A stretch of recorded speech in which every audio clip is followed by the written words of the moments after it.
Hola, muy pero muy buenas noches. Un placer saludar a nuestra querida audiencia en la amada Bogotá, en Colombia y en el mundo. Son las 8 en punto. Aquí están los titulares de nuestras principales City Noticias del día.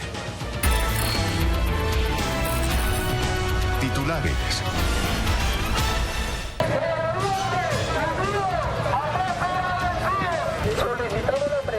Pues la movilidad colapsó aquí, en la vía La Calera.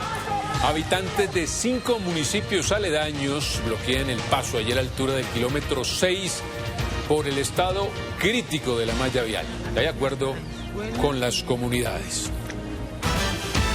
Y un conductor fallecido y 9 pasajeros heridos dejó un grave accidente entre un bus de la empresa Los Delfines que chocó contra otros 3 vehículos en la vía Bogotá-Tunja.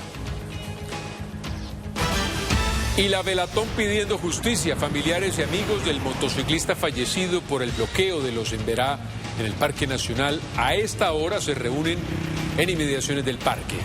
Siguen los líos con los indígenas. El ICBF hizo presencia en el Parque Nacional y reaccionó a la difícil situación que se presentó el fin de semana en el lugar. Trasladó 3 defensoras de familia y una de ellas especializada en asuntos étnicos. Y acompañamos una nueva intervención contra el microtráfico en San Bernardo. Va una persona detenida, 9 celulares robados, incautados y más de 20 armas blancas decomisadas. Estamos allí en vivo. Y tenemos los detalles de la captura y la judicialización de los 4 integrantes de la organización Fake Face, dedicada a falsificar cédulas e información para robar cesantías. Se registraron por lo menos 27 víctimas. Y hay un nuevo presunto caso de abuso sexual en un colegio oficial de Bogotá. Esta vez la víctima habría sido violentada por un estudiante de bachillerato en los baños de la institución. Y una madre de familia denuncia que el matoneo contra su hija la llevó a urgencias al perder casi todo su cabello tras una agresión que sufrió en un colegio de la localidad de Suba. Pide medidas a la Secretaría de Educación. Y el gremio villarista salió a marchar por Bogotá pidiendo que no se estigmatice más a estos establecimientos de comercio y para que se modifique el decreto que disminuye su tiempo de operación nocturna. ¿Y Bogotá cómo vamos? Bogotá cómo vamos reveló el informe Calidad de Vida 2024. Preocupa la tasa de homicidios que aumentó por segundo año y la siniestralidad vial por 565 muertes en las vías. Y la motocicleta. La motocicleta alcanzó su mayor uso histórico en Bogotá. En el 2024 el 11,9% de los capitalinos se movilizaron con ella frente al 7,2% del 2018. Pero es el vehículo con más muertes en las vías. Se vienen los retos de las motos en la ciudad. Y el equipo femenino de Santa Fe viajó a Medellín para afrontar su primer partido de cuadrangulares ante Nacional. Además, Nelson de Osa fue presentado en Betis y Jorge Carrascal, el nuevo jugador de Flamengo. Y acompañamos a los bogotanos. Ahí estamos en el estudio, todos muy juiciosos, en el estreno de Los Simpsons en City TV. Atención, todo el personal. Estará todos los días a partir de las 5:30 de la tarde en nuestra pantalla y eso me hace muy feliz. Bueno, y don Robinson Díaz también se presenta. Nueva temporada de Mucho Animal. Estamos con fe, con esperanza y con mucho amor aquí en las City Noticias de las 8 por toda Bogotá. Bienvenidos. Noticia del día. 8:05 minutos de la noche y tenemos una temperatura de 9 grados Celsius a esta hora. La noticia del día es la movilidad que colapsó en la vía La Calera. Habitantes de 5 municipios aledaños bloquearon el paso allí a la altura del kilómetro 6 por el estado pésimo, crítico de la malla vial. Sin embargo, se confirmó que ya hay un acuerdo con las comunidades. ¿Qué dijeron, Daniela? ¿Cuál es la situación a esta hora? Buenas noches. Jonathan y televidentes, ¿qué tal? Muy buenas noches. Pues la noticia para la ciudadanía a esta hora de la noche es que ya se reabrió la vía a La Calera. Quiero enseñarles que en este momento ya no existe bloqueo ni tampoco pues manifestación que esté afectando la movilidad por parte de la comunidad. ¿Por qué? Ya usted bien lo decía, se llegó a un acuerdo preliminar con la comunidad de cerca de 5 municipios que estaban aquí protestando por el arreglo de la malla vial de esas vías de acceso precisamente para esos municipios, entre ellos La Calera. Hablar precisamente entonces con el alcalde de este municipio. Buenas noches, alcalde Juan Carlos. Cuéntenos entonces a qué acuerdos se llegaron. Claro que sí, con las muy buenas noches para todos. Se tuvieron 2 mesas de trabajo. Uno en lo que tiene que ver con la malla vial urbana y rural del municipio de La Calera y otro relacionado con lo que es el proyecto perimetral de Oriente, donde son varios municipios. En ese sentido, los compromisos fueron, primero, de parte de la perimetral de Oriente y de la Agencia Nacional de Vías, mañana contar con maquinaria. Segundo, una mesa de trabajo en la que estará en la gobernación de Cundinamarca, en cabeza del señor gobernador, el próximo día miércoles a las 3 de la tarde, de tal manera que voceros de los 5 municipios, más los alcaldes, más la Agencia Nacional de Infraestructura, más la CAR, más Corpor Binocchio, nos podamos sentar para establecer esa hoja de ruta, ese plan de trabajo para poder mitigar los efectos negativos que ha tenido esta vía debido al mal mantenimiento que se le ha realizado y a la ola invernal que ha afectado al municipio y al país, en especial a la región de Oriente y Cundinamarca. Alcalde, se ajustaron cerca de 14 horas, ¿no?, de bloqueo. Bastante complicada estuvo la movilidad aquí en la vía La Calera. También vimos que esta tarde la ANI pues habló de una respuesta explicando que ellos en septiembre iniciarían los estudios y diseños para atender esos puntos críticos de esta perimetral de Oriente. También, ¿usted qué conoce por parte de la ANI y las entidades a nivel nacional? Correcto, fueron 14 horas, la comunidad aquí, a pesar del bloqueo, pues fue un bloqueo pacífico donde la gente lo que quería era pues que se le respetara el derecho a la movilidad.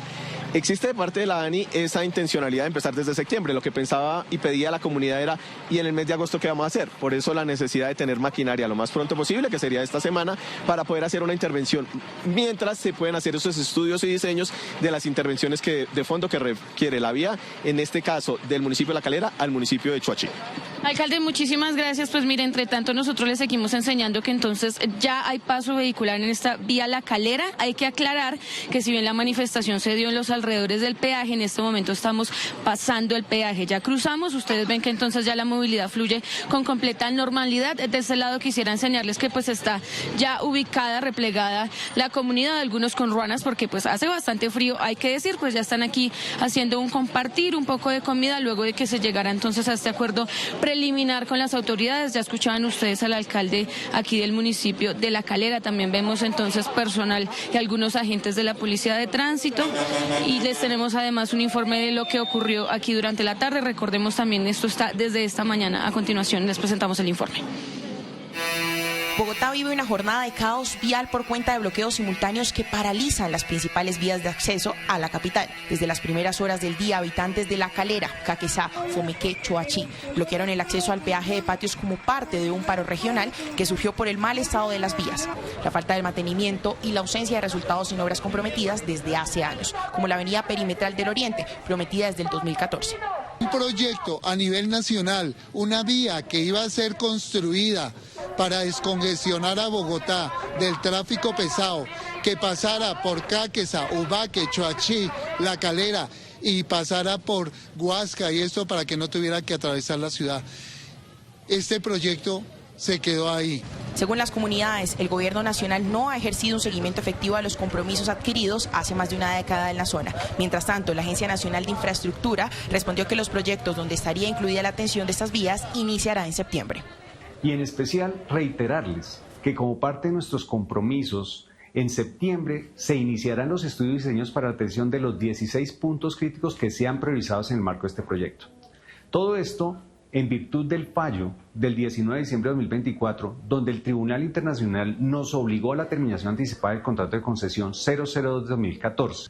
A este panorama se suman los bloqueos en Boyacá, en la vía Tunja-Bogotá, donde campesinos y carboneros adelantan un paro de demanda de respuesta del gobierno nacional.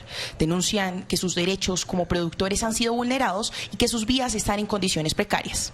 Hacemos un llamado urgente a las autoridades departamentales y nacionales para que en el menor tiempo posible se instale una mesa de diálogo que permita llegar a un acuerdo definitivo, levantar las movilizaciones y reducir las pérdidas sociales y económicas que hoy afectan tanto a nuestro municipio como a toda la región. Claro Autoridades de tránsito permanecen en los puntos afectados para orientar a los conductores, mientras las comunidades insisten en que mantendrán las movilizaciones hasta recibir respuestas y compromisos concretos. Recomendamos a quienes se dirigen al municipio tomar los siguientes desvíos: vía El Codito La Calera, autopista norte Sopó La Calera, así como atender las recomendaciones de nuestros agentes civiles de tránsito y grupo guía, quienes están atendiendo las novedades de la vía. Finalmente, en la vía Ubaté-Simijaca, cerca de 50 personas mantienen un bloqueo en apoyo al paro minero, obligado a los conductores a tomar rutas alternativas por veredas como La Patera, Matecaña, Lenguasaque y Chocontá, donde también se registra alta carga vehicular. Y presten mucha atención porque un conductor fallecido y 9 personas heridas es el saldo de un grave accidente en la vía Bogotá-Tunja. Esto ocurrió entre un bus de la empresa Los Delfines luego de chocar contra otros 3 vehículos en esa zona. Entre ellos conocemos que algunos eran camiones al parecer del ejército. Esto fue exactamente a la altura del municipio de Villapinzón. Lo que informó el Cuerpo de Bomberos de Cundinamarca es que los bomberos de este municipio pues atendieron esta emergencia que ocurrió en la vía Bogotá-Tunja. Ocurrió hoy sobre las 9:45 de la mañana y también reportaron que uno de los heridos fue trasladado al Hospital San Martín de Porres de Chocontá y los otros 8 heridos fueron trasladados al puesto de salud de Villapinzón. Esto es una noticia en desarrollo. Estaremos atentos a lo que nos pueda seguir informando el Cuerpo Oficial de Bomberos de Cundinamarca. Jonathan. Muchas gracias, Daniela. De otro lado, la carrera séptima se vio bloqueada por manifestaciones del gremio villarista. Ellos estaban solicitando un cambio del decreto que modifica los horarios de atención de los establecimientos que entregan bebidas alcohólicas. ¿Cómo estuvo la jornada, Laura? Cuéntenos. Jonathan y televidentes, muy buenas noches. Más de 1.000 personas salieron a las calles capitalinas a protestar por este decreto que pone en riesgo más de 10.000 empleos directos. Además, protestaron por la estigmatización de la delincuencia que tienen estos tipos de negocios nocturnos y pidiendo que se les sea extendido el horario hasta las 3 de la mañana. Con mesas de billares, arengas y carteles, el gremio villarista salió a las calles manifestando las injusticias, inequidad y estigmatización que han tenido que vivir a causa de una nueva ley. Hasta la Plaza de Bolívar llegaron, en donde instalaron una mesa de billar. Nuestra actividad económica es legal, es lícita. Nosotros no somos criminales, no somos delincuentes, no profundizamos los problemas de inseguridad que tiene Bogotá. El decreto 293 establece los horarios para el expendio y consumo de bebidas alcohólicas desde las 10 de la mañana hasta las 11:59 de la noche, situación que afecta a más de 2.800 billares de toda Bogotá, pues el 60% de los ingresos proviene de las ventas de bebidas alcohólicas. No queremos extendernos hasta las 5 de la mañana como se lo están dejando a los bares, sino que nos dejen hasta las 3 de la mañana como estábamos. Que nos dejen demostrarle que el billar es un deporte, que no es violencia. No es hasta las 12 porque a las 11 ya toca empezar a recoger las mesas, la clientela ya no va. Aseguran que el mismo gremio está dispuesto a apoyar con medidas de seguridad y hacer un trabajo mancomunado con las autoridades para contrarrestar la delincuencia. Además, piden que no se estigmaticen los espacios que apoyan el deporte, tanto nacional como internacional. No nos discrimine con este decreto, por el contrario, que aproveche nuestra infraestructura y nuestra logística y nuestra disposición de trabajar con la administración para crear una estrategia de seguridad que sí le beneficie a la ciudad. Es que los problemas de inseguridad en Bogotá no los hacen los billares, los hace el crecimiento de las bandas delincuenciales. Todos los billares apoyamos a los deportistas y la manera de que lo podamos hacer es haciendo nuestras ventas. La venta de licor es el ingreso que más nos favorece. Al restringirnos la venta de licor después de las 12, pues nuestros billares decaen. ¿Cómo podemos nosotros ayudar a los deportistas? Les damos el apoyo para que viajen, las inscripciones. El gremio pide que se realice una mesa amplia nivel capital en donde se establezcan medidas que no afecten al comercio y tampoco la inseguridad de Bogotá. Bueno, de otro lado acompañamos una nueva intervención contra el microtráfico en el barrio San Bernardo. Una persona resultó detenida, 9 celulares robados, incautados y más de 20 armas blancas decomisadas. Andrés, ¿y cuál es la situación a esta hora? ¿Cómo va el operativo?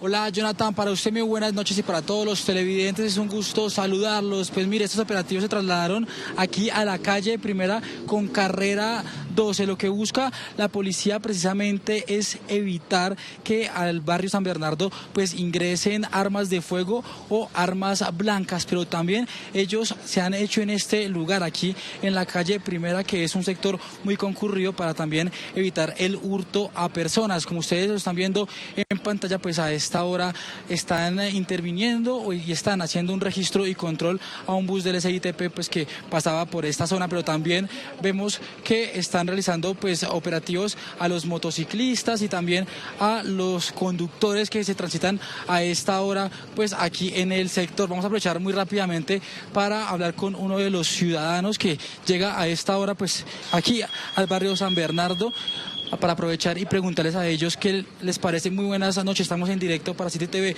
¿Qué opinan sobre esos operativos para evitar el hurto a personas aquí en el sector? Sí, claro, está muy bien que estén haciendo estos operativos, porque de vez en cuando paran los buses y se montan los ladrones. Entonces es mejor que estén pendientes. Agradecerles, esas son las opiniones a esta hora de los ciudadanos, precisamente pues para evitar el robo a personas. Pero no solamente esos operativos están a esta hora, sino también desde muy temprano iniciaron en el barrio San Bernardo, en donde incautaron teléfonos robados, estupefacientes y también algunas máquinas de azar. Intervención en el barrio San Bernardo, localidad de Santa Fe, con más de 100 uniformados de la policía y funcionarios de diferentes entidades distritales ingresaron al sector para reducir la venta de estupefacientes en la zona. Al momento, la captura de una persona, sujeto, el cual portaba consigo más de 200 dosis de estupefacientes, para este caso bazuco. Asimismo, en estos operativos ya llevamos la incautación y recuperación de 9 celulares, la incautación de marihuana suficiente para más de 40 dosis. Otras intervenciones las realizaron en pagadiarios y establecimientos comerciales. La idea es hacerle un control policial a todos estos lugares que son utilizados como pagadiarios, en los cuales pues hemos encontrado también estupefacientes, armas blancas. Efectivamente, en estos controles a los pagadiarios encontramos en uno de ellos 12 máquinas de juegos de azar, las cuales se encontraban irregulares operando en este lugar. Este año en San Bernardo, la policía de Bogotá ha capturado a más de 400 personas. Recorrimos el sector luego de algunos meses en donde las explosiones de granadas atemorizaron a la comunidad. Evidenciamos que los habitantes están un poco más tranquilos luego de semanas intensas que vivieron. Hemos sido contundentes con las capturas, especialmente a las personas que se encuentran involucradas en los homicidios, en las novedades que afectan la vida, que han afectado la vida en este barrio, y ya hoy podemos decir que empezamos con una disminución de un 12% de estos delitos que afectan la vida. Las autoridades realizarán próximas intervenciones para combatir las bandas delincuenciales que se disputan las rentas criminales en el sector. En otras noticias, hombre, no sabe la rabia que le da a uno esto. Un nuevo caso de abuso sexual en un colegio oficial de Bogotá. Esta vez la víctima habría sido violentada por un estudiante de bachillerato en los baños de la institución. No hay derecho, Karen. ¿Qué dicen las autoridades? Jonathan, televidentes, ¿qué tal? Muy buenas noches. Pues mire, lo que nos dice la Secretaría de Educación es que ya tienen conocimiento del caso, que fue puesto también en conocimiento de otras entidades competentes y que se realiza el acompañamiento respectivo. Sin embargo, lo que nos dice esta madre, cabeza de familia, es que aún está a la espera de que se tomen las medidas necesarias para que su hijo pueda regresar tranquilo a clases. Esta madre denuncia que su hijo de 11 años fue víctima de abuso sexual en un colegio oficial de la localidad de Bosa. Las primeras alarmas es que el niño me llegaba moreteado los brazos, con las uñas enterradas en la cara. Hasta ese momento yo pensé que solo era un caso de bullying, de hostigamiento, de acoso. Según el relato de la madre, los hechos habrían sucedido a la hora del recreo, cuando el menor era obligado por uno de sus compañeros de bachillerato a ir a uno de los baños dentro de la institución. Ya mi hijo ya empezó a contar todo. Lo que pasaba, que no era la primera vez, que ha pasado en anteriores veces en los baños del colegio a la hora del descanso. Esta situación ha tenido grandes consecuencias en el proceso educativo del menor. La directora de curso lo único que me dijo es: señora, si mientras se resuelve, si usted retira al niño del colegio o lo deja aquí, si quiere manténgalo en la casa, que yo le hago llegar las tareas por WhatsApp. Frente al caso, la Secretaría de Educación se pronunció. La Secretaría aseguró la activación completa del protocolo para el restablecimiento de derechos del niño y la niña afectados desde el momento en el que se recibieron estos reportes en el sistema de alertas y se puso en conocimiento a las autoridades competentes para adelantar las investigaciones pertinentes. Sin embargo, esta madre pide al distrito que se tomen los correctivos necesarios y que se le garantice a su hijo seguridad para ir a estudiar. Y precisamente conocimos otra denuncia de una madre de familia que dice y nos mostró que su hija perdió gran parte de su cabello por cuenta de un grave caso de bullying, que ella lo que le pide al distrito es que se haga justicia en este caso y que se ponga la lupa sobre este tipo de situaciones. A mi hija le arrancaron gran parte de su cabello. Eso es lo que denuncia una madre de familia de un colegio distrital de la localidad de Suba. Mi hija fue agredida en el colegio Juan Lozano y Lozano de acá del sector de Suba por más de 4 alumnas de esa institución, y fue agredida más que todo en la parte del cabello, donde le arrancaron gran parte de su cabello. Según menciona la madre de la menor, este caso de bullying se desató porque la estudiante agredida quería defender a su hermana menor de alumnas que de manera recurrente participan en episodios de matoneo. Vienen personas afuera de la institución con machete, con cuchillo, agredir a las personas de la institución, a los alumnos. Esta madre denuncia que no fue avisada por las directivas de la institución sobre lo que le estaba ocurriendo a su hija. Ella me dice: mami, que la coordinadora que salgamos. Entonces yo le dije: no, me esperas adentro. Cuando yo llegué a las instalaciones de la institución, la vigilante no me dejó entrar. Lo primero que me dijo fue: tus hijas no están dentro de la institución. Esta mujer pide justicia y que este caso no sea uno más de matoneo. Bueno, y la pregunta que nos hacemos todos en nuestra amada Bogotá es: ¿quién responde? ¿Quién responde por el caos en el Parque Nacional? A esta hora incluso una velatón pidiendo justicia. Familiares y amigos del motociclista tristemente fallecido por este bloqueo de los Emberá a esta hora se reúnen en ese lugar. Khalil, usted está con ellos. ¿Qué dicen? Así es, Jonathan, pues el mensaje principal, que este caso de un joven de 23 años no quede en la impunidad. Por eso estamos con sus familiares más cercanos para escuchar este llamado de justicia. Muy buenas noches, Wilson. Tiene usted los micrófonos abiertos para que haga este llamado de toda la familia, los compañeros que están hoy aquí. Buenas noches. Primero que todo, muchas gracias a las personas que nos han acompañado. De igual manera queremos agradecer al distrito porque nos ha ofrecido su acompañamiento, pero queremos que realmente nos den una respuesta válida, no que tengamos que esperar a que estas cosas sucedan. ¿Cómo es posible que el distrito no haya señalizado las barricadas si los indígenas no llevan aquí ni un mes ni 2 meses? Exigimos y queremos que toda nuestra familia tenga una válida respuesta. Hoy fue el familiar de nosotros, pero otro día puede ser otro motociclista. ¿Cómo fue el accidente? Pero también hablemos de cómo recuerdan ustedes a Michael López. No, el accidente ocurre porque sobre toda la avenida ponen unas barricadas que las anclan al piso y tras del hecho tienen púas, donde él choca contra una de ellas y lamentablemente, como es un objeto fijo, le rompe la cabeza. Nosotros siempre lo hemos recordado a él con alegría. Para nosotros no era solo un familiar más, era nuestro flaco, era nuestro hermano. Wilson, muchas gracias. Este es el llamado de justicia de la familia de Michael López. Usted, Jonathan, tiene mucha más información. Pues toda nuestra solidaridad con la familia de Michael López, sus amigos, los motociclistas, compañeros, en fin, una tragedia increíble. Mientras tanto, el ICBF hizo presencia allí en el Parque Nacional y reaccionó a esa difícil situación que se presentó el fin de semana en el lugar. Trasladó incluso 3 comisarías de familia, una de ellas está especializada en asuntos étnicos, que se van a dedicar a hacer estas comisarías? Karen, cuéntenos.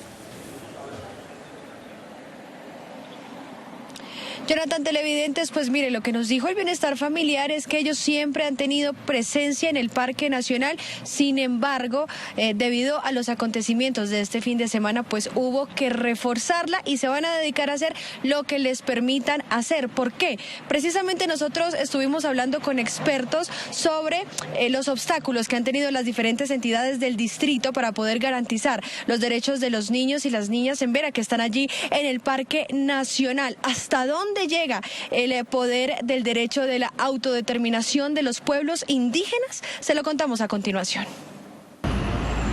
Frente a la situación que se vivió en el Parque Nacional, donde niños de la comunidad de Embera fueron encontrados en estado de alicoramiento y sin acompañamiento adulto, el Instituto Colombiano del Bienestar Familiar reforzó su presencia institucional en el lugar. Este fin de semana tuvimos que incrementar nuestra presencia en el parque por una celebración que tuvo la comunidad indígena y que requirió que en más de nuestras unidades estuvieran allí. Estuvieron 3 equipos de defensoría, unidades móviles y equipos EMPI para conjurar cualquier vulneración. Sin embargo, tanto el ICBF como la Secretaría de Integración Social advierten sobre las dificultades que han tenido para garantizar al 100% los derechos de los menores en el asentamiento. Fuimos insistentes en poder trasladar a los niños, niñas y adolescentes al centro mar, sobre todo para brindarles un entorno seguro y mitigar precisamente el entorno, digamos, de mayor riesgo que se podía presentar acá, dado el consumo de alcohol.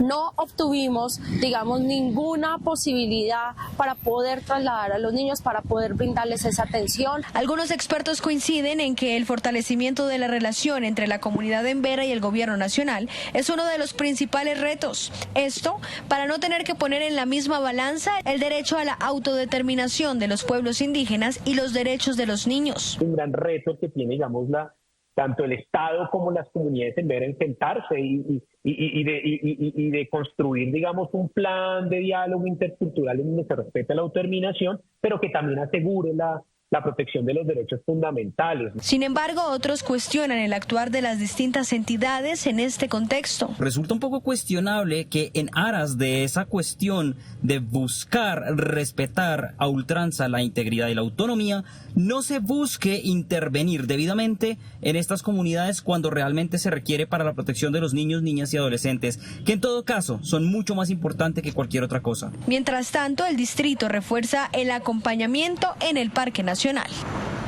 Bueno, y ante esas graves denuncias por esa fiesta indígena en el Parque Nacional que terminó en las riñas, el caos y pues incluso la muerte del motociclista, no paran las reacciones de rechazo, especialmente en el Salitre, a donde se espera un traslado de esa comunidad si no se logra su retorno como ojalá esperamos todos a los sitios de origen. Lisette, ¿qué dicen desde esa comunidad y desde el distrito? Jonathan y televidentes, muy buenas noches. Pues por un lado, la comunidad en la localidad de Fontibón ve con preocupación estos hechos ocurridos durante el fin de semana, especialmente cuando están a la expectativa de si se da o no la relocalización en el predio del IDEPAC este mes. Mientras que desde el distrito reiteran que el Parque Nacional no es jurisdicción indígena y que la protección de la niñez es una obligación constitucional.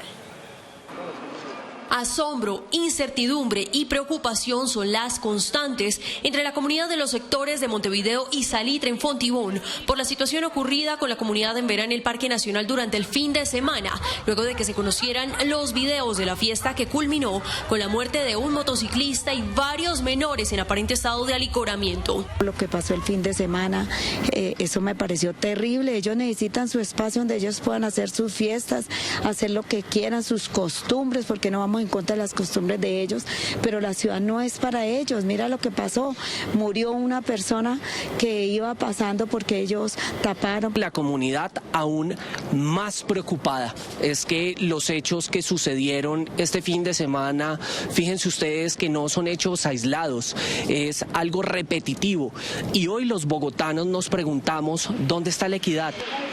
Ante los hechos y tras varias reuniones con delegados del distrito, la comunidad pide respuestas y claridad frente a si continuará o no la relocalización al predio del IDEPAC. Como comunidad estamos realmente preocupados porque es como una radiografía, una fotografía de lo que podemos estar viviendo nosotros en nuestra comunidad. Lo que vemos es que el gobierno distrital, ellos quieren trasladar un problema que tienen serio.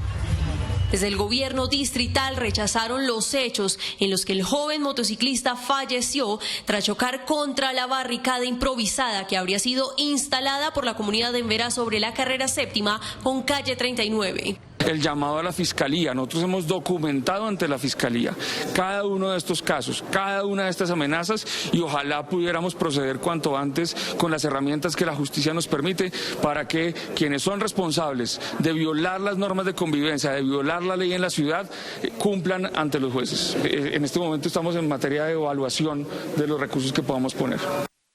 El accidente ocurrió durante una fiesta realizada por esta comunidad el fin de semana, en la que además varios menores fueron vistos deambulando en aparente estado de embriaguez. Hemos estado haciendo acompañamiento las 24 horas, tenemos preocupación por el bienestar de niños y niñas. Ya hoy la situación se ha mermado un poco, pero esto significa también un cambio en la estrategia de acercamiento por parte del distrito.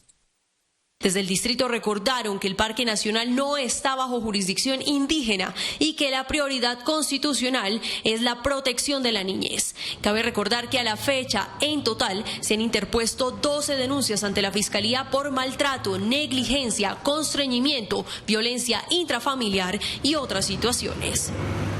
Ay, ay, ay. Bueno, son las 8:31. Bogotá, como vamos, reveló el informe de calidad de vida 2024. Preocupa la tasa de homicidios, que aumentó, hay que decir, por segundo año. Y también la siniestralidad.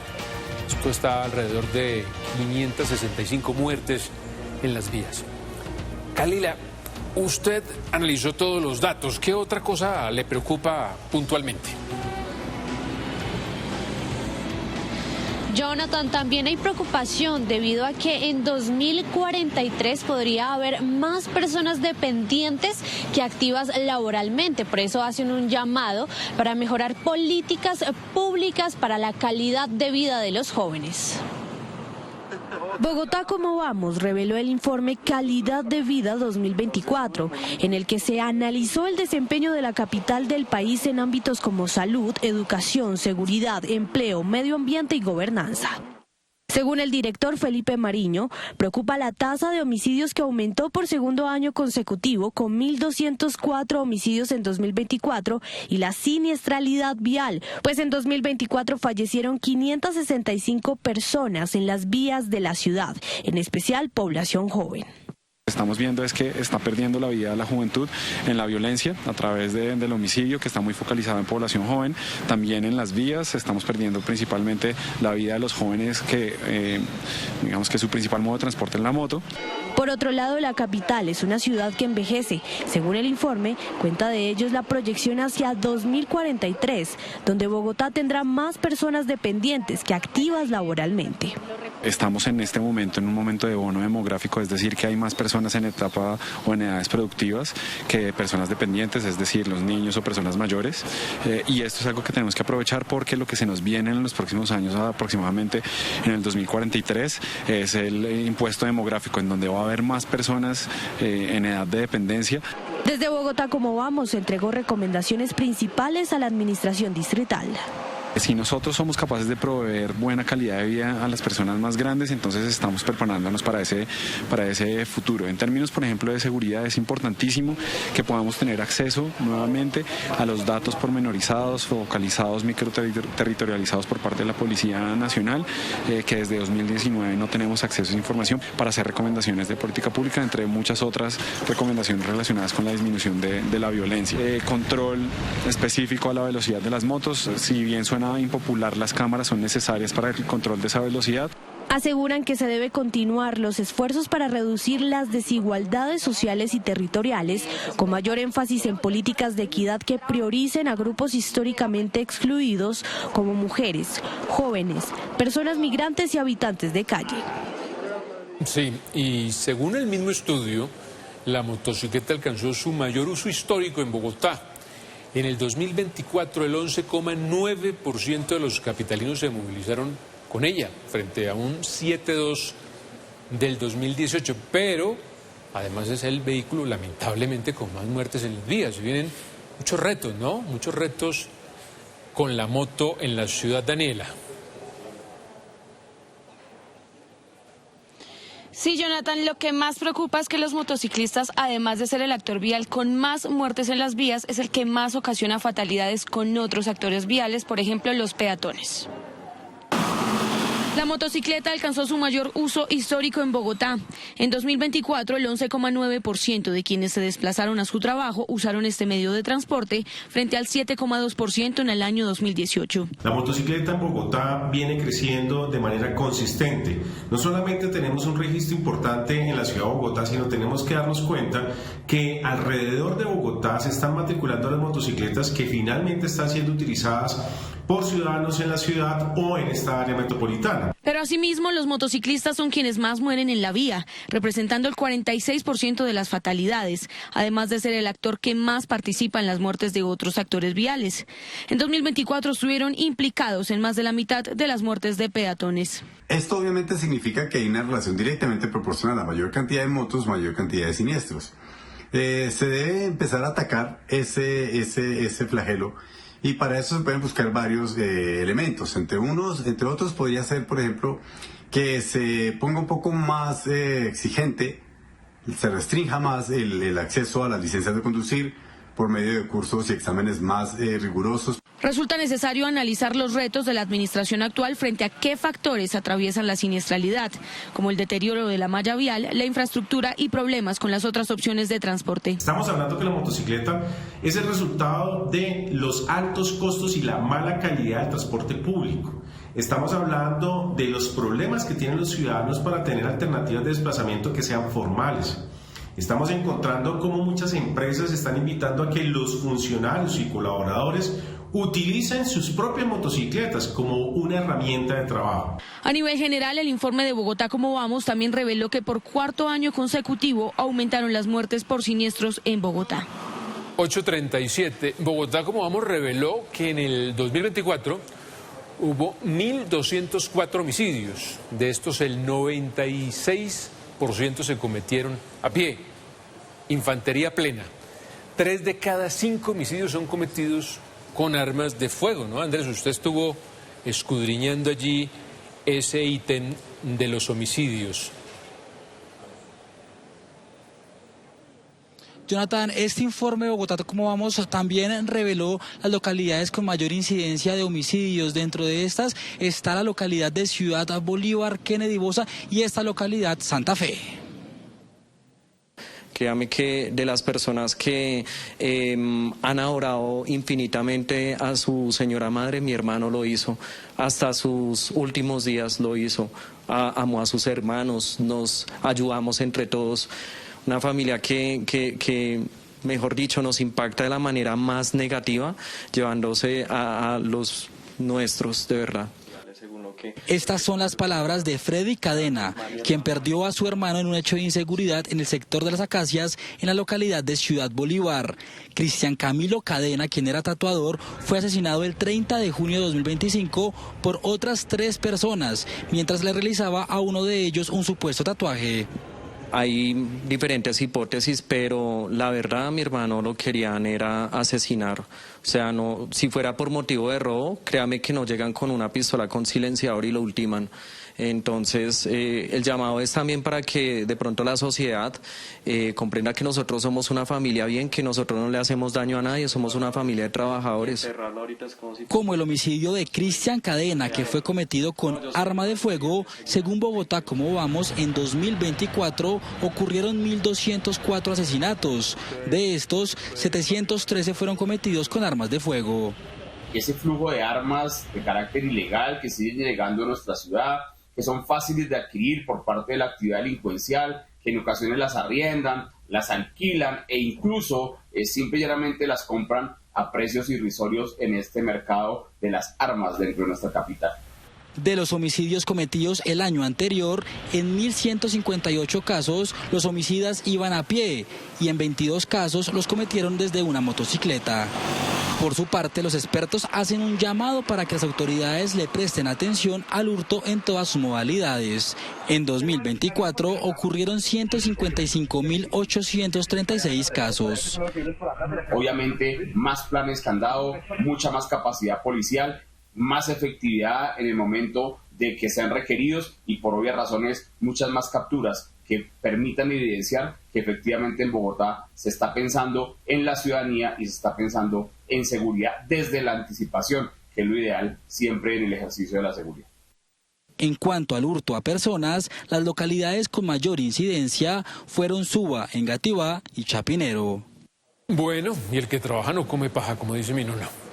En términos de desarrollo económico y mercado laboral, el 32,1% de la población joven que trabaja lo hace en la informalidad.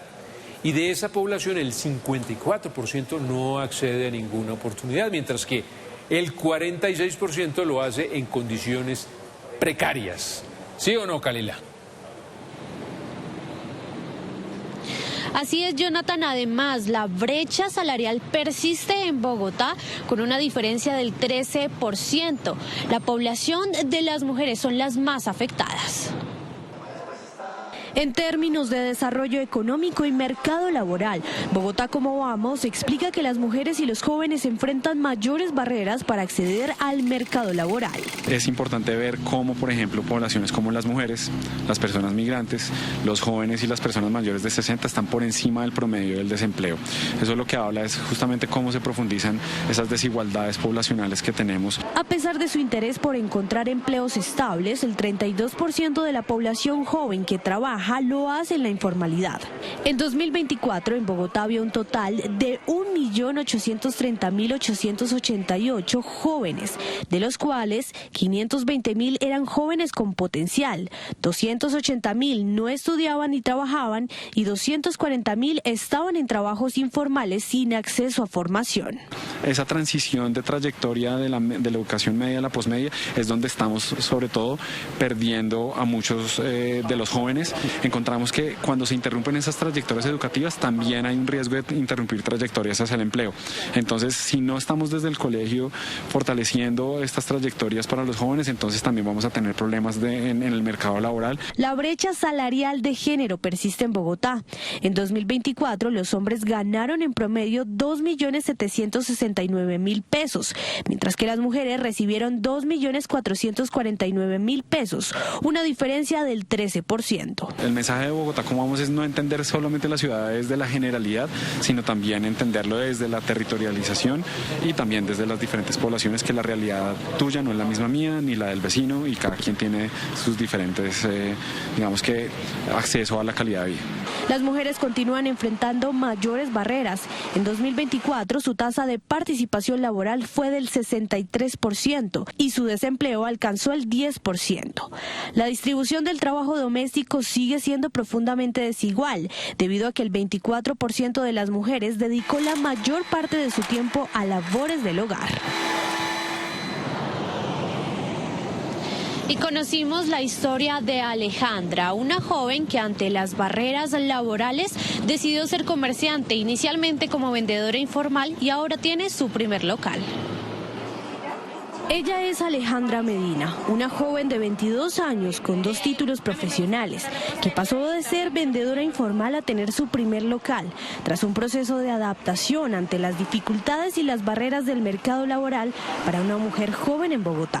Yo estudié maquillaje artístico, pero realmente las oportunidades en ese trabajo son como un poquito limitadas, ya que la gente no valora mucho el trabajo de un artista. También estudié para ser auxiliar de enfermería. Y para buscar otros trabajos como informales, la verdad es que es un poquito difícil encontrar un lugar donde te presten como prestaciones, te paguen bien. La verdad es muy difícil, por eso pues yo decidí emprender. ¿Quieres unas donas personales totalmente gratis? Solo tienes que venir con tu mejor amiga y comprar unas fresas de cualquier valor y te daremos unas donas personales totalmente gratis. A pesar de su formación académica, Alejandra decidió emprender, inicialmente en la carrera séptima, enfrentando enfrentando los retos de ser comerciante en las calles, como la inseguridad, la falta de garantías y la constante presión de las autoridades, con el objetivo de seguir adelante con sus sueños y el sustento de su familia. Kitty Delicias lo tenemos hace un año. Empezamos primero en la calle vendiendo como vendedores ambulantes y hace 3 meses pusimos el local. Fue puro perrenque literal, porque realmente aquí en Colombia o en Bogotá son muy poquitas las como oportunidades que le dan a los jóvenes para emprender o para vender en la calle. Por ejemplo, la alcaldía siempre está molestándonos para que nos vayamos del lugar. Desde allí empezó a construir su propio camino. Con esfuerzo y constancia logró abrir su primer local de artículos y postres temáticos. Una de las cosas feas que ha pasado es que como soy tan joven, no me querían arrendar los locales porque decían como, ¿de dónde va a sacar la plata para pagar? Si será bueno el negocio y bueno, todas esas cosas, pero pues siempre tratando de salir adelante pudimos conseguir este local. Las personas que me lo arrendaron confiaron en nosotros porque bueno, este emprendimiento no es solo mío, sino también de mi pareja.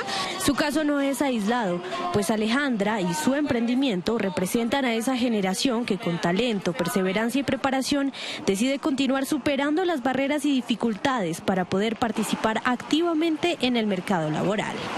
8:54 de la noche, vamos a tomarle el pulso al tránsito y de la movilidad con Daniela Espitia. Daniela, adelante.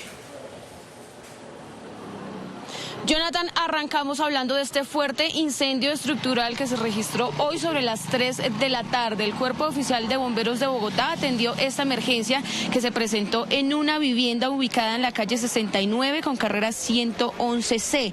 Lo que informaron es que lograron controlar las llamas que se propagaron al interior entonces de esta vivienda que les comentaba, y además reportaron que se evacuaron 4 personas, pero no se reportaron personas lesionadas. Y ahora nos vamos para el Aeropuerto Internacional El Dorado porque hay novedades en ese famoso caso de agresión a una mujer que fue golpeada por un hombre mientras estaba en la sala de espera de esta terminal aérea. Además, hay nuevas acciones por parte del Instituto Distrital de Turismo para prevenir las violencias basadas en género en los aeropuertos. La abogada de la mujer que fue agredida en el Aeropuerto El Dorado confirmó que ya fue interpuesta una denuncia penal por este hecho. Ya se inició la actuación penal dentro de la Fiscalía General de la Nación en relación con los hechos acaecidos el pasado 27 de julio en el Aeropuerto Internacional El Dorado. En estos momentos es muy difícil aproximar cuál va a ser el curso jurídico que siga la actuación, teniendo en cuenta que la señora Claudia todavía se encuentra en atención médica, diagnósticos, exámenes para determinar cuáles son las secuelas médico-legales.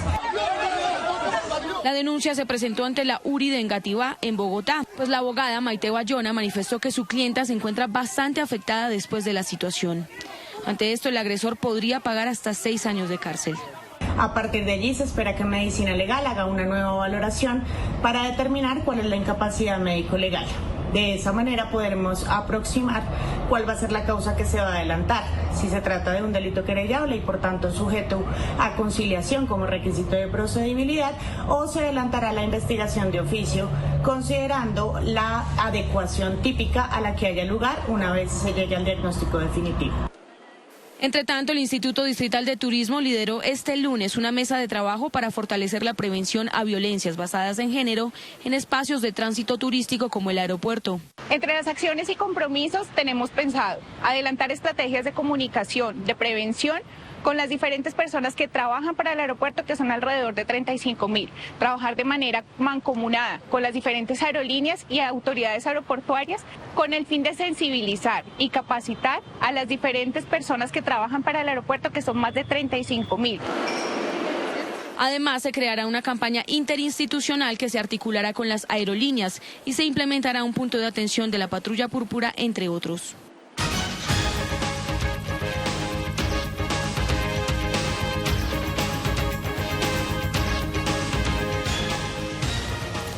Bueno, a esta hora le hacemos un seguimiento a una historia en City Noticias. Les tenemos los detalles de la captura y la judicialización de los 4 integrantes de una organización, Fake Face.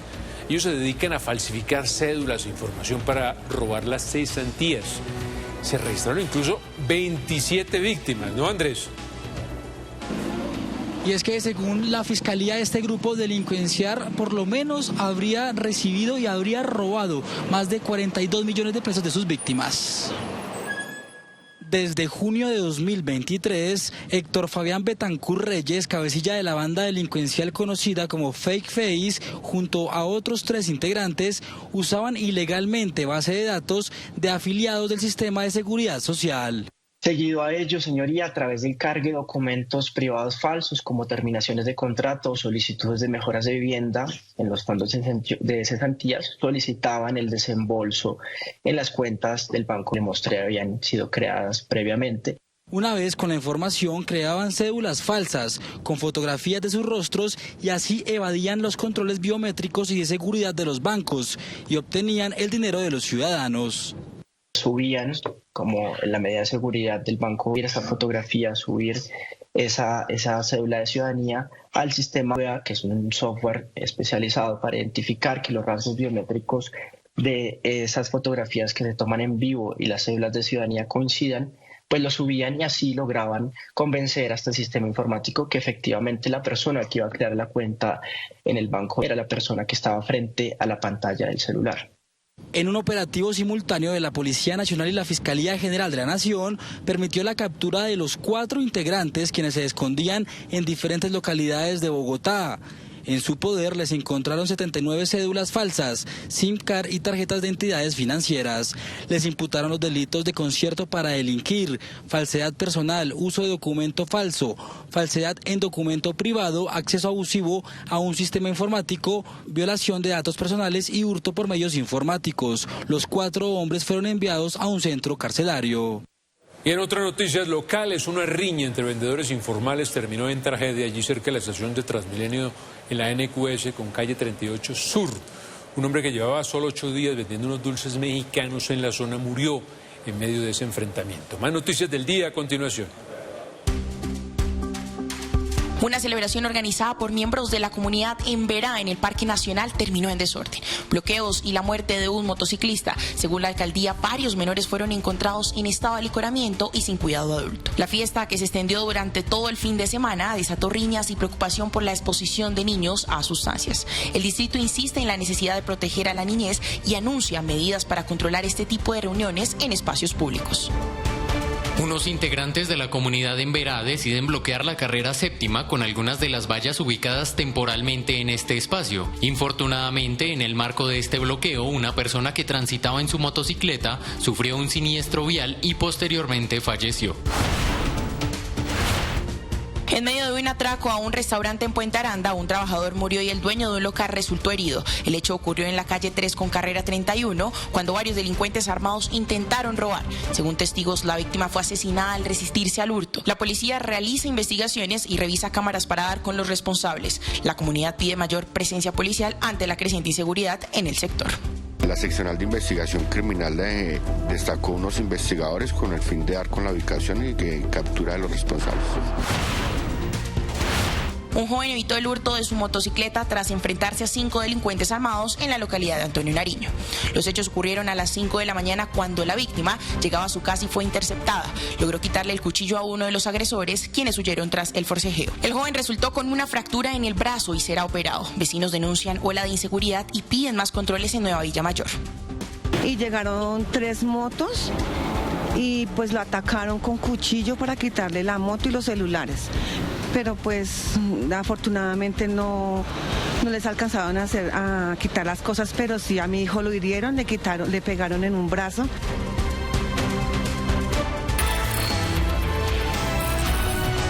Nacional. Bien, hablemos del país. Noticias nacionales. María Alejandra Benavides, la ex asesora del exministro de Hacienda Ricardo Bonilla, declaró hoy nuevamente sobre el escándalo de corrupción dentro de esta Unidad Nacional para la Gestión del Riesgo de Desastres.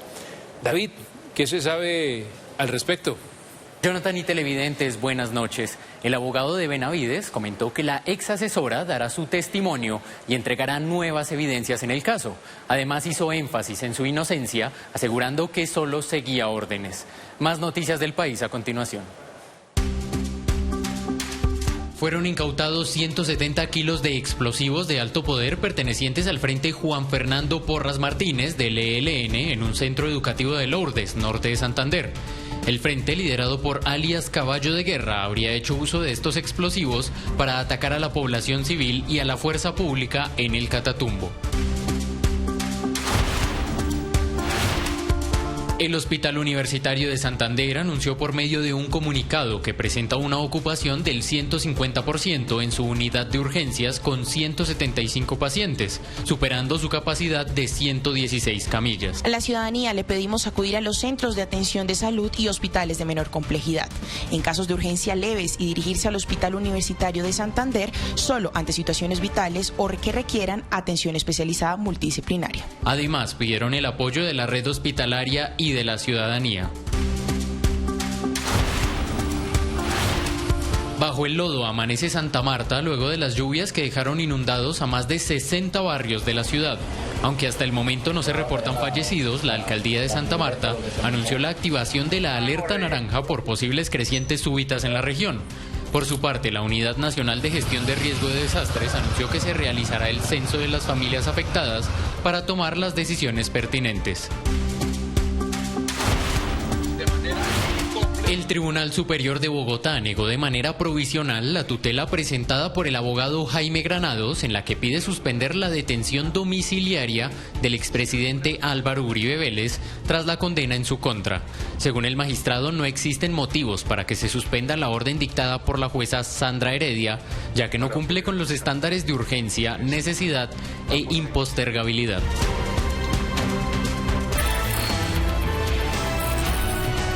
Internacional. En noticias internacionales, al menos 76 migrantes murieron y decenas más están desaparecidos tras el naufragio de una embarcación que transportaba principalmente migrantes etíopes frente a las costas de Yemen. Más noticias del mundo en nuestro resumen internacional. Comenzó el juicio contra las 19 personas acusadas por el atentado que dejó 149 muertos y 600 personas heridas en marzo de 2024 en Moscú. La sesión fue desarrollada por un panel de 3 jueces quienes examinaron a puerta cerrada el caso contra 4 autores y 15 cómplices. Las investigaciones señalan que los atacantes pertenecen al grupo yihadista ISIS-K de Tayikistán. El gobierno surcoreano retiró altavoces que transmitían noticias y música K-pop desde la frontera hacia Corea del Norte. La acción se debe a que el gobierno de Corea del Sur quiere intentar aliviar las tensiones con su país vecino. Según el Ministerio de Defensa de Corea del Sur, el mayor deseo del presidente Lee Jae-myung es iniciar un diálogo sin condiciones previas con Kim Jong-un. 17 ciudades de Japón registraron las temperaturas más altas en toda su historia. Según la agencia meteorológica del país, en la región de Ishikawa se alcanzaron los 40,3 grados centígrados. La ola de calor en Asia sigue azotando a la población japonesa. En lo que va del verano, 62 personas han fallecido en el territorio nipón a causa de este fenómeno. City Noticias de las 8. Muy bien, hasta aquí la City Noticias de las 8. Si quiere conocer las historias de la gente, en citytv.com.co, siguiendo este código QR y que aparece en su pantalla, o en nuestras redes sociales. Recuerden hacer el bien sin mirar aquí. Feliz noche, que descansen.